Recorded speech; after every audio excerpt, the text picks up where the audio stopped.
Welcome to another edition of Pittsburgh Sportsline. Thanks for watching our show. We appreciate it on Verizon 32 everywhere in the Pittsburgh area and the suburbs. Comcast 7 only in Bethel Park. Thanks for the great feedback. Keep running into people saying, keep doing the good job here. I'm Al Levine, the Talking Machine. We got a special guest that's filling in for Chip Hainer tonight. Jesse Saxon at my left here. Smoking Jim Frazier. And Zach Brenner.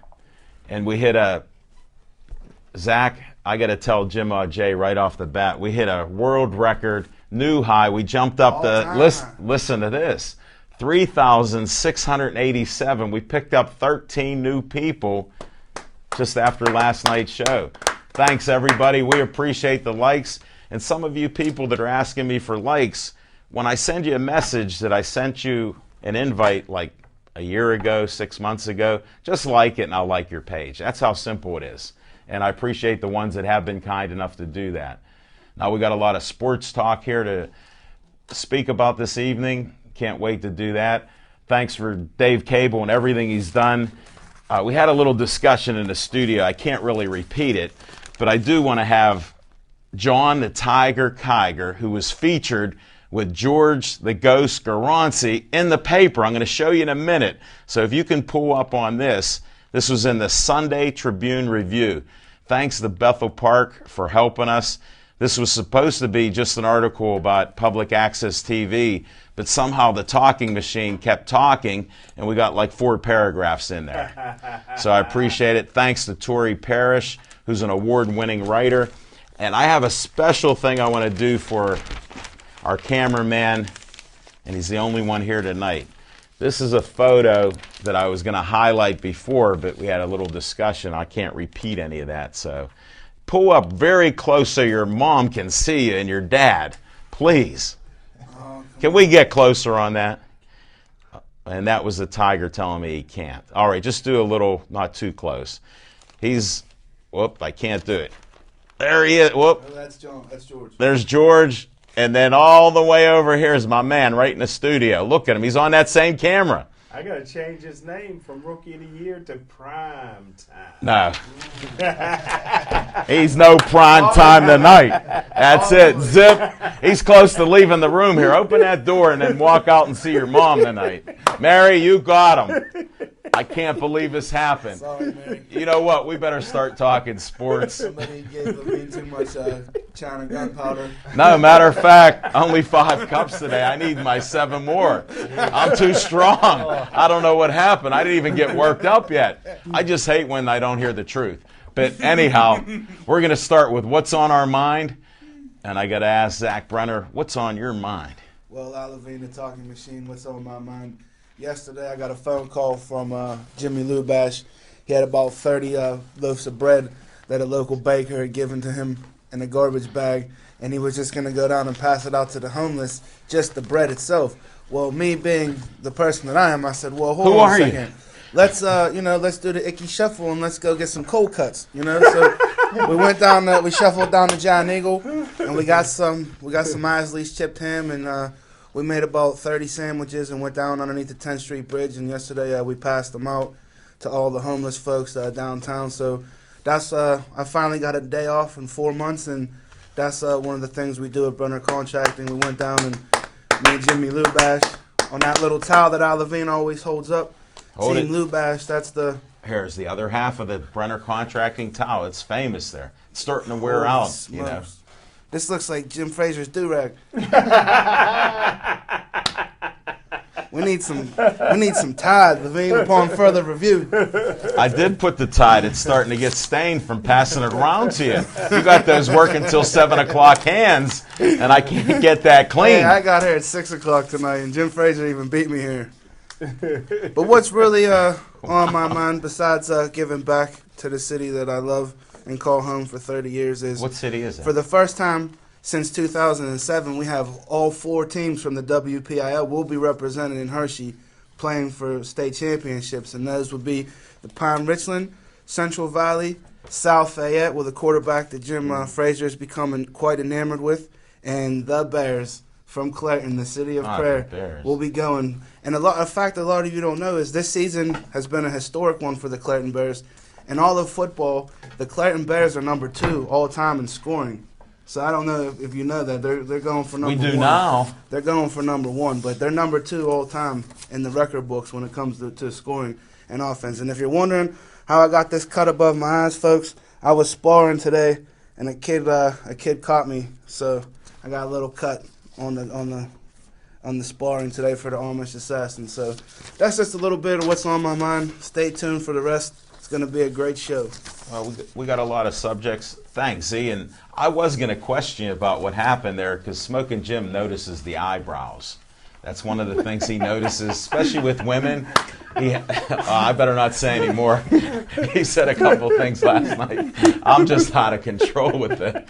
I try to go for common sense, but we're out of control here tonight. And the full moon's gone. Smoking Jim, I'm hesitant to even ask you what's on your mind after you drank so much Kool-Aid yesterday. Steeler Kool-Aid. What is on your mind, Jim? Hey, thanks, Al Levine, the talking machine. And if you want the green, Look out, Jesse. you got to see Levine. Oh, fumble. I dropped Here, it. try another one. my Try another goodness. one. We can't fumble 2 in a row. Drop down and give me 10. That's it, man. That ain't Drop happening. down. He has to do 300 pounds, right? Look like 10 look like times. Look like 10 that high times. you dropped down today. Somebody did today. But hey, man, just another shout out to the Clareton Bears going for the record. You know they got a black coach, Coach Wade, my man. I got to Good job out interrupt. there. I got to interrupt. Smoking Jimmy will still not be allowed in Clareton. Just because you're tossing a little compliment out. All those hateful things you said, they remember that, okay? And the only thing growing faster than the Pittsburgh Sportsline likes is all the homeless people in Homestead. So you're doing a good job. It's never ending. And Hold it. Another disclaimer. None of these remarks reflect anybody on the panel except Smoking Jim.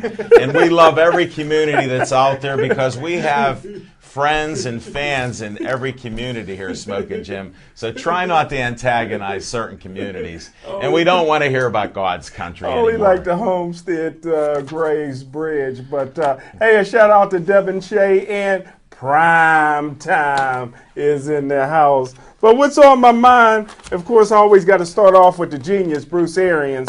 But I'll put that to the side for right now.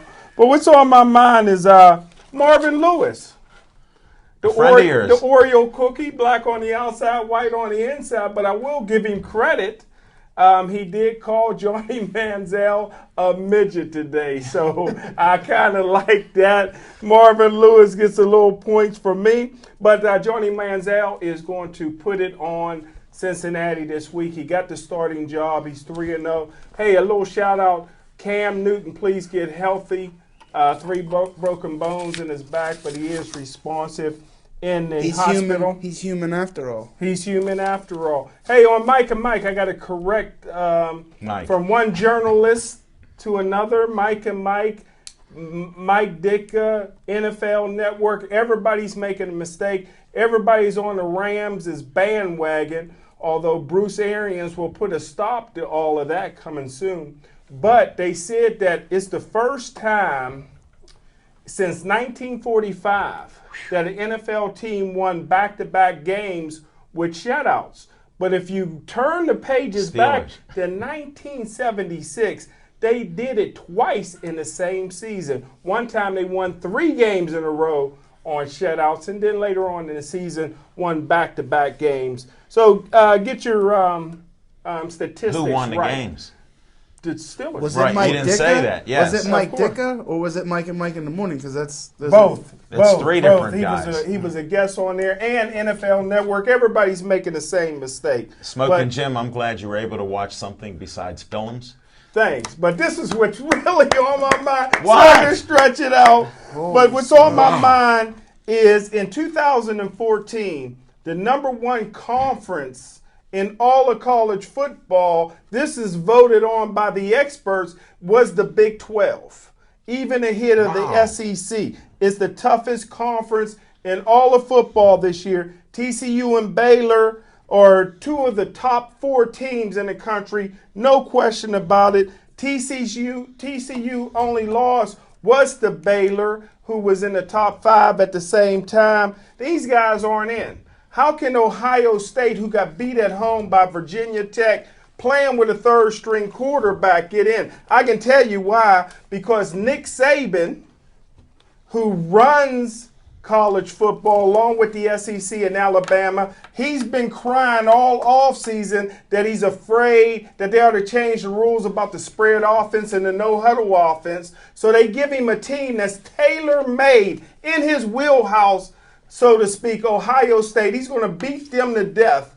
But because TCU and Baylor may have been in there and may have put the mercy rule on the Bama this year, this is not a very good SEC conference. Why don't they just have all 4 teams in the SEC just have a round-robin playoff? That's what everybody wants anyway. But my prediction as I wrap this up, I was hoping you get to the point. Until Florida State gets beat, I got Florida State winning it this year again. And Florida State wins it. It doesn't surprise me that you go with the kid that steals crab legs from the grocery store. Well, I'm going this week with Johnny Manziel that made a whole lot of money in college. Signing autographs, brother, and hanging out with celebrities. And that's what's on my mind. And he trained on beer and Skittles. That's one of your most popular things, except for the beer. That's why he fits in great in Cleveland. Now, Jesse, we only have a few rules, and these guys broke them. One, what's on your mind, as I emailed you, we usually talk about one subject, and I counted at least 3 from my, not esteemed colleagues, but colleagues. So I wish you well. What's on your mind? Well, what's on my mind? First off, I got to say thank you to the 3 of you for being the guest that was so nice that you had to invite me back twice. Thank you so much. And additionally, I'd like Was to I say... here for the first time? I was here last night. He got hit in the head. It's okay. He got a little dinger on the eye today. Right. You know, that's okay. That happens sometimes. He'll come back. You should have been bobbing when he was weaving. It happens. He did bob and weave, and it was right into it. It was Exactly. the glove got me. Exactly. And on that note, because that's exactly what's on my mind, I wanted to thank you guys as well for being one of the only broadcasting teams that habitually will cover mixed martial arts.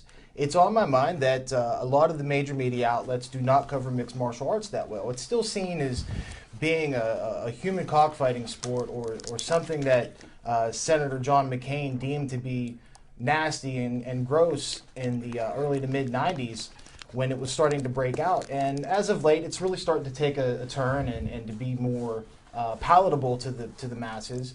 And I think that you guys do a pretty good job of covering everything on the local scene and even dip into a little bit of the pro stuff once in a while when it does come up. I mean, I know my man Z over here has a stake in the fight game, and I always appreciate that and his boys. But I just wanted to extend a thank you again for inviting me back and for you guys to cover the sport as well. And that's what's on my mind.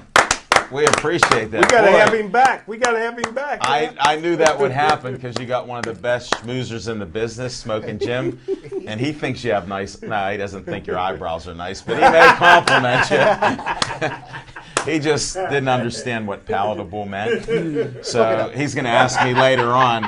So that's why he'll be back, because every time he learns a new word, I try to throw certain verbiage out at him, and I told him to look in an old dictionary we used to have, the Funkin' Wagnalls, because it sounds funny. So these guys haven't discovered that yet. Maybe you don't know Funkin' Wagnalls. That's a We new didn't one to have me. You have we to didn't have research it, dictionaries Google at it. Still Value. It was budget. Well, I understand that. So, well, I appreciate you for staying on one subject, unlike the Sandbox boys right there. We're trying to see, and I'll pass you can look at, these are some of the subjects. Since you're Certainly. our honored guest, we'll let you pick one out after we finish a couple more segments here. Okay? Sounds good. You study that and then pass it on. And I know you're a quick study, so. Just give it to me, because you know Jim Frazier's not going to read it. Well, he does look at it as it goes by. What's on my mind is we saw the Penguins. You know, they got a new coach and everything. The strategy's different. But here's what's odd. Last night, they're down by 2 goals. They come back, tie the game. Then in overtime, they lose. So most Steeler fans, you know, we have problems with losses, except we don't want a lot of Penguin wins in the season anymore. We feel we should just worry about the playoffs. But I like wins. They got 1 point. They're tied with 2 other teams for the most amount of points, 39 points. So why aren't we thankful about that? The Penguins are playing well. They changed their game up. They got a lot of new players. I don't even know some of the players' names, but I know Fleury, and I know what he's doing out there, and it's amazing how people hate him. I'm still amazed when I go out there. They're like, what is he going to do in the playoffs? How about I'm thankful for a win or keeping us in a game so it's not a 7-goal blowout, because they still let the guys come in on them, 1-on-none. So, I mean, we see that. So I'm thankful, since we hardly talk about the Penguins. This is a shout out to John Velasquez, Jody Slick Move Guide's husband. So he says you don't talk enough Penguins. So I figured I'd do my What's on My Mind with some Penguins. He said me. More can I talk about? Hold it, chop liver. He's talking about me. Oh, you don't talk about the Penguins enough. Unbelievable. It's not all about you, young Skippy here. There's other people on this show. Yeah, Skippy. I thought he was referring to the collective. And I'll go on record, he is a friend of the collective. But you don't talk about the Penguins enough. As per our previous conversation and what's on my mind. And I'm done with what's on my mind, and we're going to start one of my favorites. This is one of the best segments we have, so I don't know if the guy's up to it. Fiction and Fact from Smokin' Jim's Almanac. Thanks, Al Levine, the talking machine. But we're going back to 1992. I just happen to be the only non-linebacker in the linebacker meeting room other than Greg Lloyd's two Doberman pinchers. And this is the first year they hired linebacker coach Marvin Lewis. And so I'm in the room. I just read some of the guys. I wrote down some of the guys that was in the room with me that year. Brian Hinkle, wow. David Little, of course, Greg Lloyd, Hardy Nickerson, That's a good one. Yeah. Jerry O, and Gerald Williams with a J. Those are the ones that I can remember. There's a couple other guys that maybe didn't make the team. And you could hear a pin drop in the room. And Marvin Lewis gets up to the board, the blackboard, and he's Why's never. it gotta be blank? This was before dry erase boards? He never. Yeah, 92. That's back, brother. And he never ran a 3-4 defense before, so he's hemming and hawing. He's stuttering and stammering, and he just can't get it right. So all of a sudden Greg Lloyd stands up and starts cussing.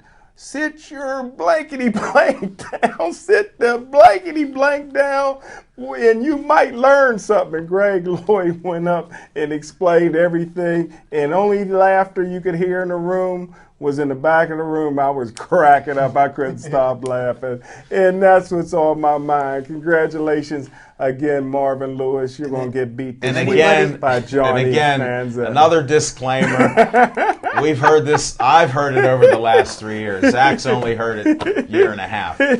Smokin' Jim does not like Marvin Lewis. And these are his only opinions. And let's on be that. honest here. If we did a poll right now with the people watching at home, do you really think Smokin' Jim Frazier was in the back snickering with a pissed off Greg Lloyd? I highly doubt it. And his dogs. That's why I didn't leave the room, because his dogs was there. No way, Jose. In Three Rivers Stadium's offices. Here's why I might believe it.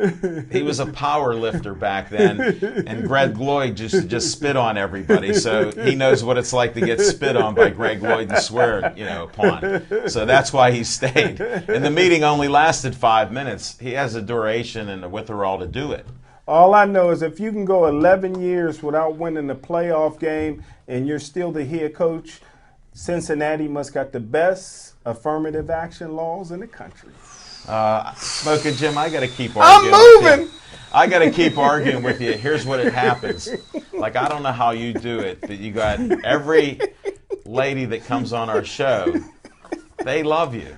Yay! And then when they all get together, they go, he says the same thing about me. And it backfires. Yeah. It blows up like a hamburger and they come my way. That's what I think Marvin, whatever. Your man that you hate does it in Cincinnati. Or he has some great photos of management and owners. That's the other theory. Fort Cherry alum. from the WPIL. And Fort Cherry's never won a WPIL. He's not allowed in that community either. So, I mean, at the rate that Smoking Jim Frazier's going, I mean, he got, well, he got so Homestead, Clareton, Fort Cherry, Central Catholic. He's not allowed in parts of Oakland, that's for sure. Penn Hills. Wow. Well, my New Year's resolution is Smoking Jim's going to change a little bit, maybe not talk about these other communities, and maybe they'll let you back in when we expand our base and go out there. Me and and do you some both filming. can't go to Canada.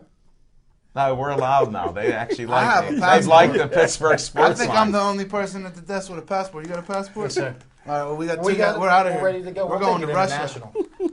Not Russia. Well, I didn't plan on leaving the country yet. But I don't want you going to Come Russia. on, Fidel. I know you got a passport over there. It's under a different name. Same with Jim Frazier. I got you guys figured out. Well, these are inside jokes. Sorry, Jesse, we Yeah, didn't yeah. bring you in on it, but it's still hilarious. It was still funny, right? Yeah, exactly. And since Chip is not here with us, I think he's at a concert. His trivia time is taken off the sheet. He's at a train concert.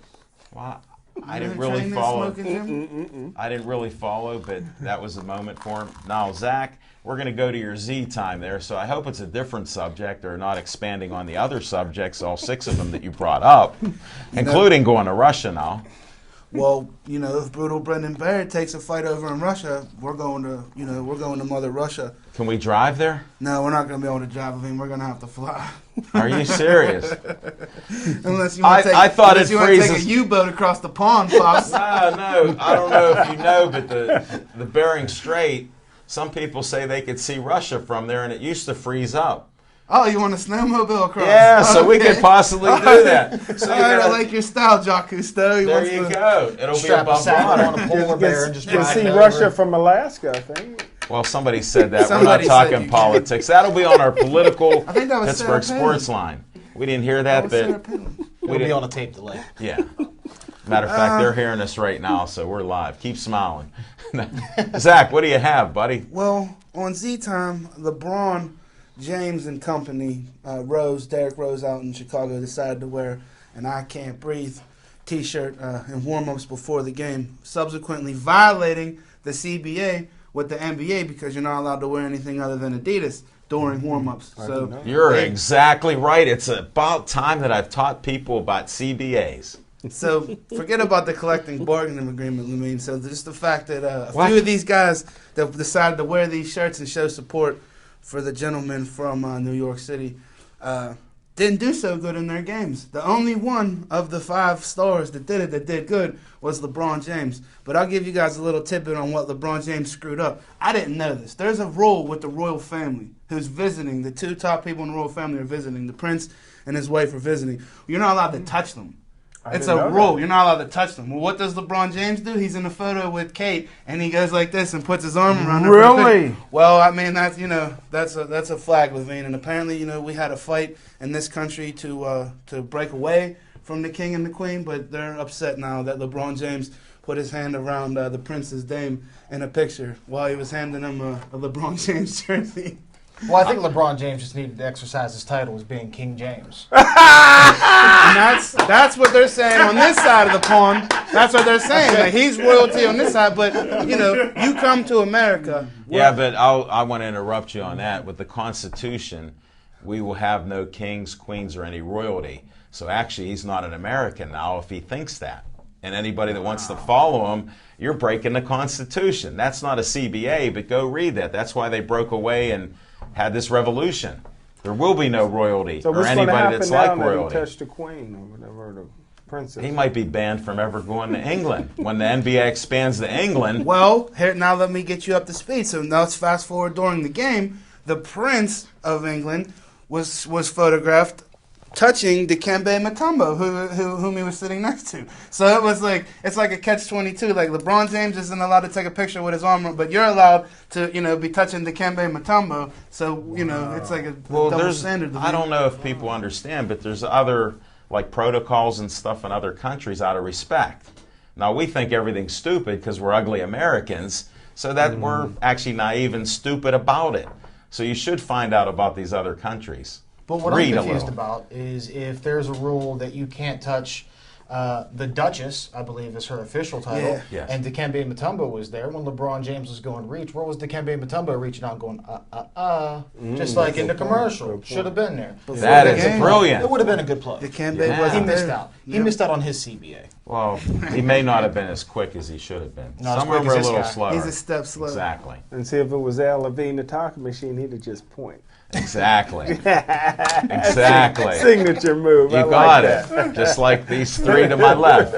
Bing, bang, and boom. What do you got left? Boom. Well, Boom. I also got the fact that I was pushing last week very heavily for Penn State and my Pitt Panthers to play in a bowl game. Well, apparently college football decided that was too much, and Penn State's going to play BC, not Brenner Contracting, Boston College. That's who Penn State got, and Pitt got Houston. So good luck to Here, show them yeah, so good they luck know to the Pitt. difference. Good luck to the University of Pittsburgh stopping that prolific offense that Houston likes to run. I still say that Penn State and Pitt were both very mediocre and subpar this year, and we should have put those two against each other and sorted it out. Why wait till 2016, Levine? Well, there's another reason that you guys keep going for the green. I'll explain the green. Penn State people are everywhere. That's the biggest alumni association in the country. Really? Yeah, I can't make this stuff is. up. You know, But, I mean, I could like, I with gave you you that guys, nugget but I last That's don't. on there. You'll get fact checked. Yeah. But the most Penn State alums per capita is in Allegheny County, in the city of Pittsburgh. So I don't see what. Well, what the because big- they're also big everywhere else. Just because the most are here by 3 extra people, it doesn't really matter where you're going. You're And going to it's have a hard time about fact checking that But one. Right. Franco got me fired up because I ran into Franco over in Shadyside the other day, and I was telling him, because he knows that I jumped ship and went back to Pitt, where I belong, after the shower gate. And he said that they will blow the wheels off of the Panthers. And then I got real adamant and said, you know what, man? There's a kid from Clayton at wide receiver that got something to say. There's a running back from Erie that got something to say. And just on the strength of those two right there, and if Wojciech even shows up, and I don't know if Chris is going to coach, but if with just those three right there, we're going to be in that ball game against your Nittany Lions, And he kind of scoffed or whatever, but I wanted it. Usually I don't interrupt you on these things, so I'll make another point there. I like Pitt and I like Penn State. When it comes time, if you want to wager a friendly wager, which I believe in those, don't start gambling if you haven't ever done it, unless you're smoking Jim, keep gambling. I would bet all in on Penn State in any game Chris coaches against them, because I've seen what he does. He's great at motivating by telling them like this, let's go, and they start the game like a gang of fire. Then at halftime, he gives them another pep talk, and they're out of business. So that's what I've seen. That's why they're 6-6, and they're not in the mix. Ooh. So that's what happens. You've actually been there. I'm a Pitt fan. If you can't take criticism, then why have they lost those games? That's true. And plus, Terry Smith from Gateway, defensive back coach for Penn State, will shut everything down. And that's Z time. We got enough there. He's trying to antagonize some of our friends. Franco Harris, who I'm friends with there. But that's another day. Franco won the national Hell to championship. Pitt. They got the nice rings, too. Yeah, Pittsburgh Passion. Hell to Pitt. definitely. All right, now we'll go to another segment that's on location. Last night we were at Duke's Rib House and Grill. We had a great show. We actually met this gentleman here at MMA, and he wowed the folks there with, you have to give that little thing where you talk about yourself and those lucky charms that you have and all that other stuff. That was actually a classic when I watched the video from last night. That was good. But we were there. We had a Darius Chisholm there, Sarah Werner, Steve Okabayashi, and we had Adam Milstead, who you would never know. He's like the nicest guy you could meet. He come there just so he could eat like 18 racks of ribs. So we talked to him for a few minutes. Adam's a class act, as my younger colleague over here said, and posted it that way. And we recognize it doesn't cost a dime to have class. Nope. And some people have it, some don't. And we just had a great show, a lot of great conversation. The stories were going all over the place, and we'll be back there on the 22nd. So we'll be out there, and then next week, we're not going to be anywhere because we ended up with a couple places not being able to go there with Christmas parties and everything. So we'll have our Christmas edition of Pittsburgh Sportsline on the 22nd. That'll be a Monday night. So come on out. I'll make an event page for it. You'll see that. Then I wanted to give you some other news that, hey, Tiger, this is very critical that you get a close-up on this one. This is like why you put that pressure on him. This is the triple secret probation thing. He's triple secret. Ooh. So I'm proud to announce, we did it last night, but I figure on the live show, we got a lot of people watching us. We'll be back at Atria's. They want us there for next year on the 5th and 19th. So the first and third week. So we'll be there at PNC Park. That's Atria's PNC Park. You're all welcome to come on out. You can even try more pressure for my man. You did great on that. But Tiger. This is a big deal. Yeah. You could come out and you could try the Talking Machine Big Mouth Burger. Somehow they named it after me, and 10 people ate it. Mario Tempest, shout out to Mr. Mona V, was the first to eat it. He survived it, and even the chef said he tried it and liked it. So find out what the secret ingredients are there and check that out, but we'll be there. So our next year's schedule will be the first and third week at Atria's, the second and fourth at Duke's Rib House and Grill. So we have 2 steady locations that we'll be at. Instead of you being confused, where are we going next? We got 2 homes there, so I just wanted to announce that tonight for you so we can move forward. Any questions, you know you can call it 412-831-3304 during the show. And thanks to Bethel Park and everybody again, that we're the most popular show in Bethel Park. And I want to thank you for that. And without the Sandbox Boys and Chip, the Tiger Kiger, George Garanci, all the other people that help out. I think Devin Shea's there. Did I mention him yet? No. I mentioned him not. Is it? Mm-hmm. Well, Devin Shea's a good guy. And if you go online to check out the article that's online, you'll see how he runs the control room. So check that out. You'll actually see Dave Cable in 2 shots there. So he's there. And believe it or not, I can't say it again, but John, you're there, so's the ghost. Prime time! No, he's not prime time. That hit the floor. Right now, Deion Sanders is coming for you, brother. Stay Rookie of the Year because he did win Rookie of the Year in your mind, okay? And he's into his sophomore season. And I just want to clarify this. I'm not picking on him. I like him. But when you go through a sophomore jinx, it's a jinx. I'm telling you, I'm superstitious. It's a jinx. He's got the 110% effort. He's rolled across our floor. He's knocked lights down. We saved stuff. He saved the show a couple times because of the extra effort. It's just a sophomore jinx. It's his second year here. We're proud to have him on the team. We appreciate it. Mary, let him in the house tonight, please. He means well. Don't shut the door on him and leave him outside. It's going to be cold and rainy.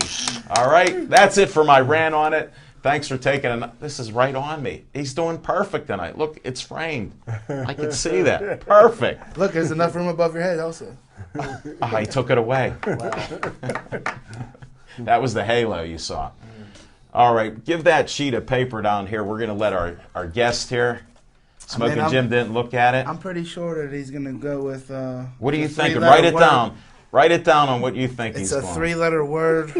I got a good feeling that you're right, because if you're going to toss me a softball like that, the kid's going to hit it out of the park every time. I thought so. You know? I see a wide variety of topics, things that I would like to do. I mean, one of them was high school. I hit some power things in high school, and I'm talking about baseballs, too.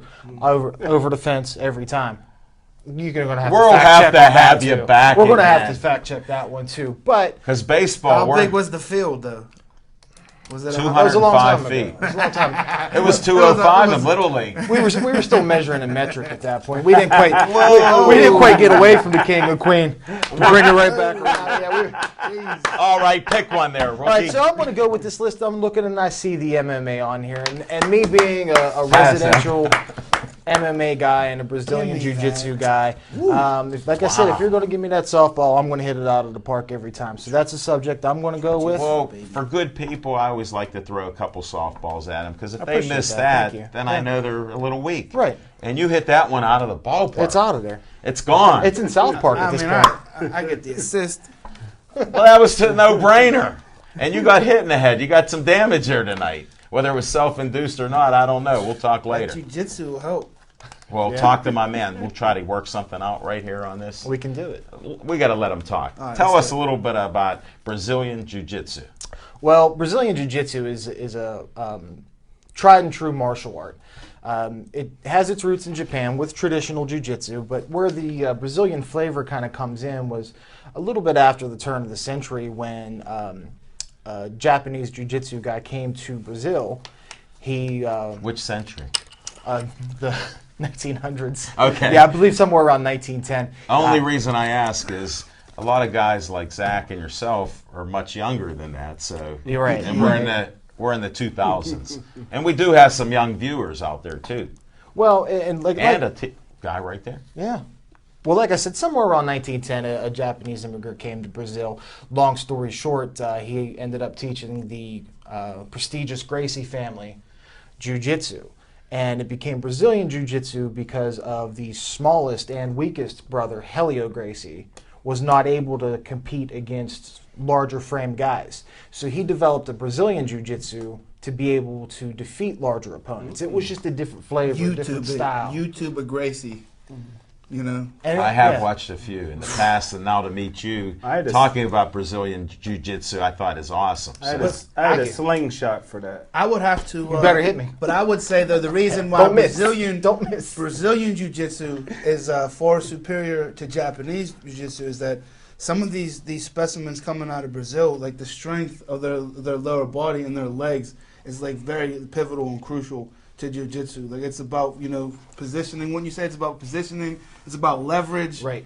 Tactics. There's so much like nuances of it that you could probably go into more detail. and a strong ground game.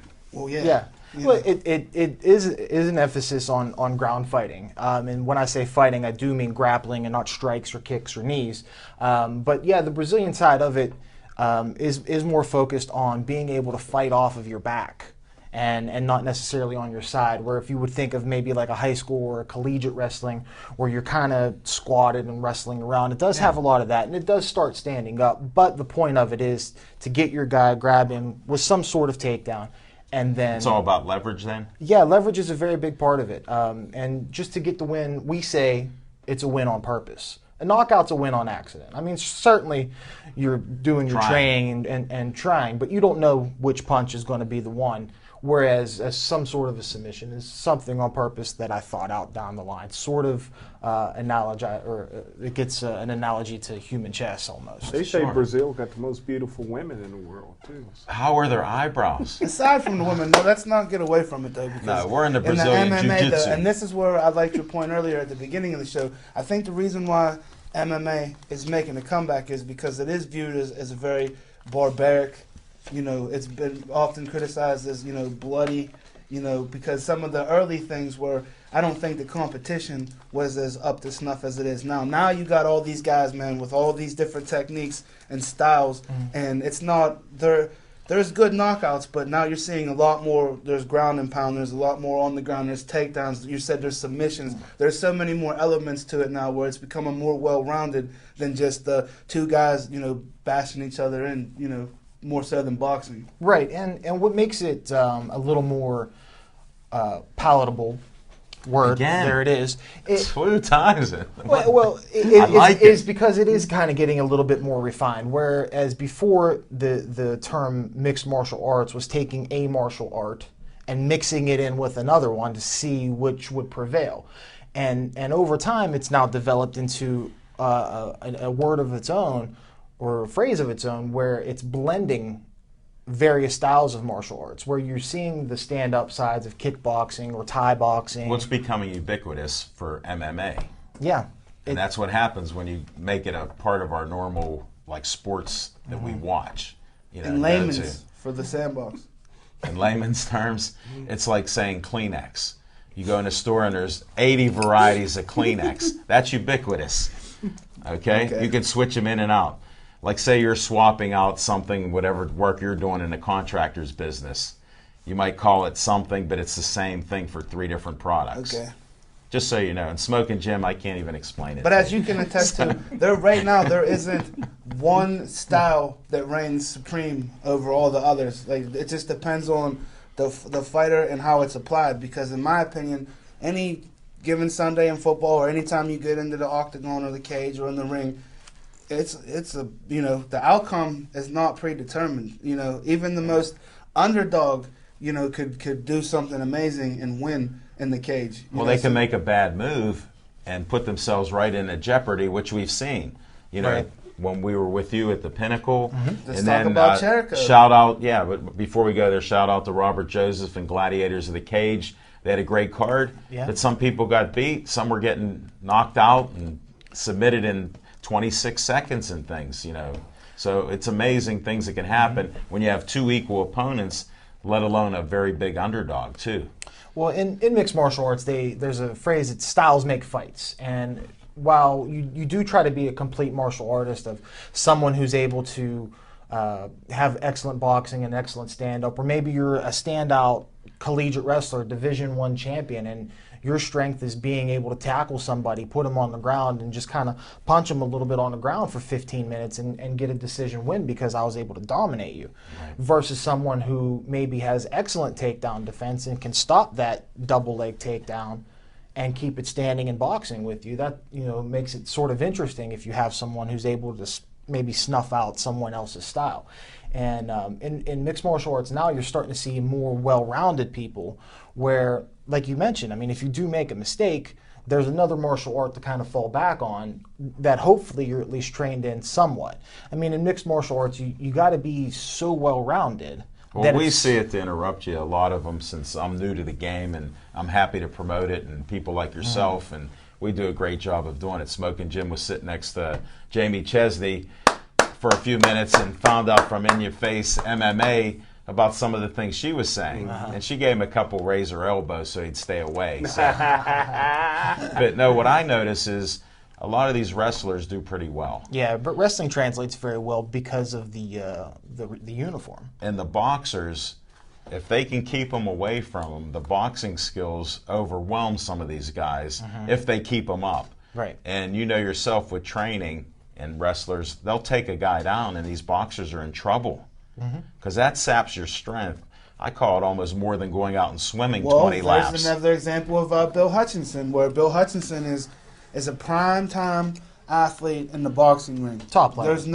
There's no doubt about it. You know, he got a lot of potential and a lot of promise in the boxing ring, but that doesn't necessarily mean that that's going to translate over into the cage. And that was one of my things going back and forth with him that whole camp is that I didn't feel like there was enough time for him to master any kind of takedown defense, ground game. Like, I just didn't feel like there was enough time in that camp to really be able to acquire those fundamental skills. And here's what's interesting. He was in the best shape that I've seen him in the last couple years. Yeah, you look great. I mean, he was in shape that was phenomenal. But let's not take anything away from Charlie Gathers, because that man fought 3 times in the 36 month, days. in the month of November. And I tell you what, man, I mean, he's not, me and him have a checkered past, and we're not each other's favorite people, but I tell you what, man, I admire the man's his determination and his heart, because he goes in there and he puts it all on the line, and he leaves nothing to chance. And in that fight, Levine, that we were at in Altoona, the man didn't have a scratch on him. He actually hurt himself banging his head into the cage and gave himself a big knot and a cut. You know, so he ended up hurting himself that night. Well, to get back to Hutchinson, we got to give him a pat on the back, because he went in there, number one, to get a payday, and he got a payday. Yeah. That's why he went in as a professional, and he got a nice game day check. It's funny that you bring him up, because Hutchinson reached out to me, I think just yesterday, to help. But I don't want to give myself too much credit here or put words into his mouth. Why not? We do that. Well, he approached me on Twitter and he said, "Hey, when do you want to do some groundwork?" And I said, "I love the idea. Let's set it up. So look for that to come out soon." So he's going to stick with the well, sport? I think so, yeah. Because Okay. if you reach back into the standthemup.org archives of last month, I did an article on Hutchinson, and I did read that. thank you. And I gonna talked to him reach a back little to bit, get and I'll make sure you get it. And I asked him what was the motivation behind transitioning from boxing to MMA, but still sticking with it. Sometimes you see one transition from one to the other, and realize they excel at one a little bit more. And who wants to get beat up? I mean, honestly. So whenever you realize that you excel at one more than the other, they tend to kind of lean that way a little bit and stick with that a little bit. Maybe passively kind of keep those other fans in the other sport like on the cusp, but not Hutch. The guy, that was what surprised me most about him, and why I focused that article that way, is that the guy just loves the bang. He loves But the I fight. also think that action. for the bad thing for Pinnacle, and what Pinnacle is experiencing right now, is a little bit of some of these guys that, the bar, they come in with the bar real high, and they haven't really tasted defeat that often or that much, and now they're starting to taste it, and it's not a taste that very many, enjoy. It leaves a real... It's not palatable. Yeah, it's not palatable. Yeah. Smoking Jim, it's just not palatable. But You're a quick study. my feelings Smell on it. Hutch is, now if he Yeah. starts working with you and he improves his ground game and he's able to, not get, zapped, basically, going down and getting into the ground or whatever, into controls or whatever, then he'll be a lot better. But my personal feeling on it is if it's not broke, don't fix it. Call me. Let's go back to the ring. Let's get back in the boxing ring. Put the boxing gloves back on. We're doing and shameless go- promotions and go- out there. Let's go back down to West Virginia. Monty needs a hand right now. Spatty's getting better out in Vegas. Let's all meet back down in Mountaineer, at the Harv, and get back to, what we all do best. Because Rod Salka was chiming in saying that he would like to get a shot at Charlie Gathers, and me and him go way back, and I'm like, listen, Rod, you don't want any parts of Charlie Gathers. Well, Charlie Rod eat him up. Rod can wrestle. He lost Rod like eat him up. 65 pounds, Charlie lost, to fight at these levels to get a payday. So my hat goes off to him. But if you saw him at the end of that fight, he couldn't even stand up. He gave everything plus, and he was in super shape. Yeah. He was actually dropping to the ground. That's how tired he was. I watch his stuff because I always think the fighters and yourself, I always say when you're in a fight and you win it, could you have done anything better? Always. Yeah. Okay, that's my point to it. So when you give it all out there that day, maybe there's something else you could change and do it. So that's what you got to do. I mean, it's not as easy as you say going out there and banging, because guys do give everything they have in a win or a loss. Sometimes you meet your match. The guy's the better We're guy. going to find out from the guys in Pinnacle. Right now, in my rankings, I feel like Karma the Death Star Worthy is the number one prospect and talent in the organization that is Pinnacle right now. That's my personal belief right now. After Cherico got his first defeat, I would bump him down to like number 2 in the promotion, because I think the ceiling for the Death Star is real high at the, Little what Black he does. Magic. Well, if you're going to call somebody prime time, I mean, the Death Star, it has to be in That that is his moniker, and I saw when he took the guy out in like 37 seconds. Oh, he's an excellent little fighter, man. He's got a great attitude. He's got great energy. I don't know if He's I've a ever seen the guy vegetarian. tired. He's Yeah. a vegetarian. Yeah. That's impressive. Karma too. Worthy, yeah. He's a vegetarian. He is. Yeah. It's a little bit of a rare thing to see in the But fight he game looks that like way. he's a good boxer too. He's quick. He's got quick hands for sure, yeah. He looks like he No, could since could we- make the transition Since to we have boxing and do well. the MMA guy at the table, let's talk. We already talked a little bit about Pinnacle. Let's move to Gladiators of the Cage on Saturday night down at Stage AE. The main event was scrapped because the fighter brought in to fight the Honey Badger, Mazzara, was 8 pounds overweight. So they gave him an opportunity to get down to a catch weight, and he comes in even more heavier the next morning. He tried. No, well, he didn't try. He But tried like Smoking Jim would. So what would you like? So what is your take on that? That a guy who comes in to be a main event that is just that unprepared, or do you think that was on purpose? Well, I wouldn't ever say that it was on purpose. Unfortunately, it's something that you do see in these local circuits a lot. But he traveled 752 miles to get a payday. that That'll a put fact? weight on you. Yeah. Wow. And this is why I actually got a call last night, to interrupt you, from Robert Joseph. Since he admires Smoking Jim on his rants, he wanted you to do a rant. But I didn't know if you were capable to do a rant about a guy that had no respect to be close in weight and traveled 752 miles with his trainer to come up here. And Gladiators of the Cage gets fined when you don't fight. So there are Ran on fines. demand. So do you think I'm it's working on a situation deal, where but there was he no money knew- for it. He knew that he was outclassed, overmatched at that particular weight against Mazzotto, and he just felt like, you know what, I'm going to come in at this, and hopefully I can get down to this, and I'll still have an advantage somehow. Because he's coming in to fight in his backyard, so it's like he's at a huge disadvantage. Well, it's a possibility, and really the only way to determine that is to kind of know the guy who he is and his personality to really be able to get a consensus on what it was that made him come in that heavy. Personally, when I compete in grappling tournaments, I do cut weight. I cut about 20 pounds, which isn't an easy task, but it's not really impossible either. And really, it's just a very methodical dehydration. So whenever you do weigh in, you just don't have any excess water hanging around. No 7 cups You're of clean. green, no green tea in the system. You're clean and no green. Right? Yeah, you're just who you are at that point. Well, I just watched the fight. I don't know how long ago it's out there on tape. It could be 2 years old on my DVR. But Triple G's last fight, Triple G, the boxer. That's boxing. Well, That's Gennady Golovkin. But the guy that he was fighting couldn't fight for the title because he got down. He was 2 pounds over. He had to give up $100,000. Right. But his trainer says he just could not lose anymore.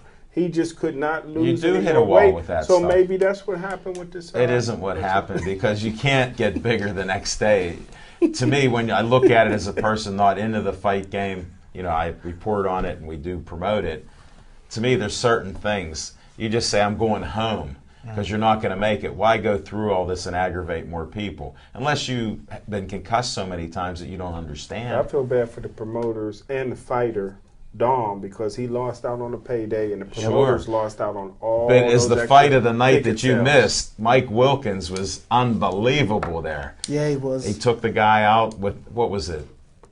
I forget how quick it was. It was quick, and it was Yeah. like a barrage. Yeah, he just overwhelmed that guy. He changed his style a little bit and was pummeling the guy. Yeah. Yeah, definitely. It was a great fight. Yeah. So it shows the differences. I didn't mean to have a whole night of MMA, That was guys. great. We got to do But this more. we're going to have to do it segment up like this, and you're welcome back. If we have a miss out here or anything, so we can talk about that. In his even defense, on our Monday in nights. his defense, Whose? Godfather of Pittsburgh Sportsline, Penn State touched on it, Pitt touched on it, high school Right. touched on it, boxing not so much, Penguins touched on it, MMA touched on it. So, I mean, if you want to talk about Francisco Liriano signing with the Buccos, I mean, go I ahead. want to do it because I have to apologize to the Pirate fans.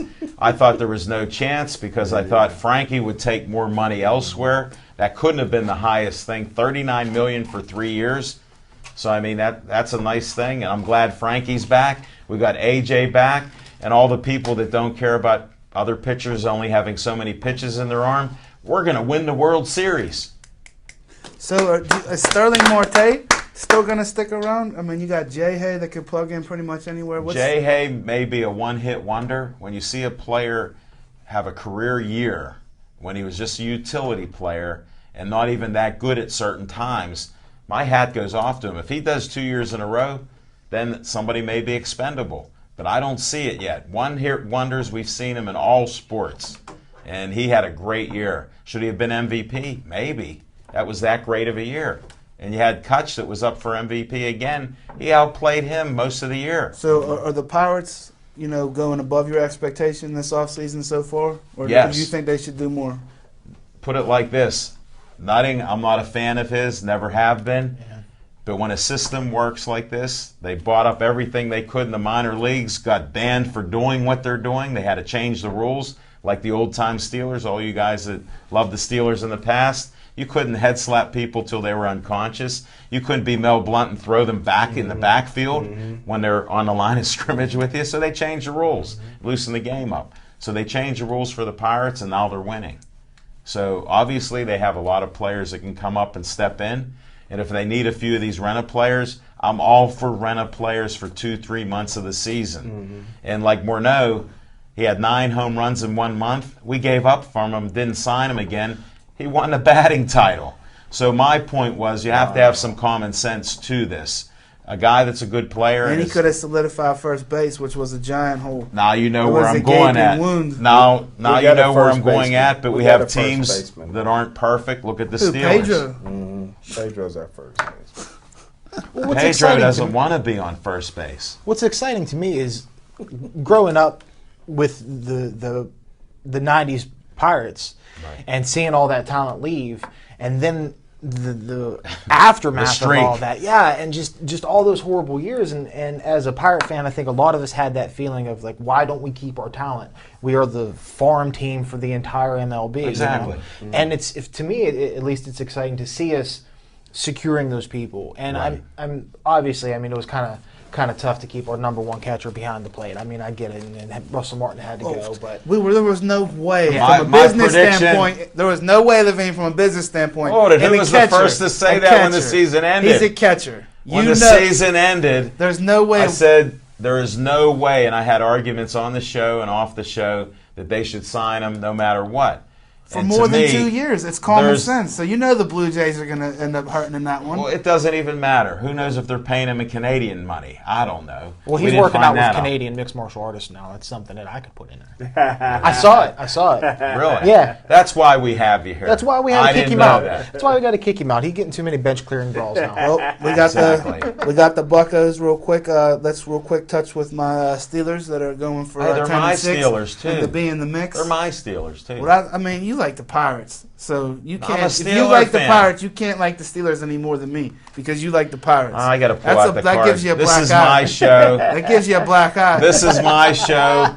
You got a black eye on your show. On the sandbox. You got a black guy. You got a black guy on your sandbox. Black guy. Okay? That's enough of that. I'm a Steeler fan since 1969. I told you guys on the air I wasn't until then. 1984. I got you beat. And what's your point on there? Go Steelers. I predicted a win in Cincinnati. I got to keep promoting myself. It looked like Mike Tomlin was talking to a couple people on Sunday. Here it was. Here's what it was. When they were playing, Mike is up. When the play was over, hey, great job. Talking to whoever he is. His wife was on there, I heard rumors.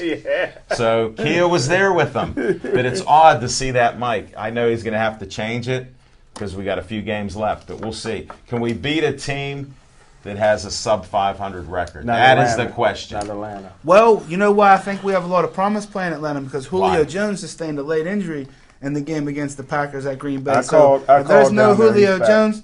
I called the Atlanta Falcons the day he's back. Heavy money. Ready. Of course. He's ready. Because I got money. He's a known gambler, and he's proud of it. So we don't condone that. It's a family show here, so I'm against it. Julio said, put me down for 200 yards. Hey, and West Virginia's in the Big 12, too. So I don't want to hear no more about the Big 12. Man. How do we get to West Virginia? We're Steelers. Jesse, do you have anything for about 30 seconds to bring up on the Steelers you like or don't like or what you feel? Well, to be honest, I was a huge Steeler fan.